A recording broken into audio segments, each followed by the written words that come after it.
Metro রেলের একটি ট্রেনের ছাদে রোববার রাতে মানুষ উঠে পড়ার ঘটনায় রাতভর পুরো মেট্রো ট্র্যাক সার্চ করা হয়েছে বলে জানিয়েছেন মেট্রো রেল নির্মাণ ও পরিচালনাকারী প্রতিষ্ঠান ঢাকা ম্যাস ট্রানজিট কোম্পানি লিমিটেডের ব্যবস্থাপনা পরিচালক মোহাম্মদ ফারুক আহমেদ। সকাল উত্তরায় ডিএমটিসিএল এর সম্মেলন কক্ষে আয়োজিত এক সংবাদ সম্মেলনে এই কথা জানান ডিএমটিসিএল এর ব্যবস্থাপনা পরিচালক। তিনি বলেন, উদ্ধার করা ছেলেটিকে আইন শৃঙ্খলা বাহিনীর হেফাজতে দেওয়া হয়েছে। জানান, জননিরাপত্তার স্বার্থে তাৎক্ষণিক মেট্রো বন্ধ করতে হয়েছে। ছেলেটি কারওয়ান বাজার থেকে উঠে প্রথমে আগারগাঁও আসে, সেখানে ট্রেন পরিবর্তন করে সচিবালয় স্টেশনে যাওয়ার পর ছাদের উপর ওঠে।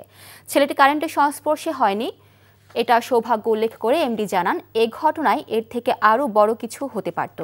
গত কয়েকদিনে মেট্রো লাইনের উপর 7টি ককটেল পাওয়া গেছে বলে জানান ডিএমটিসিএল এমডি।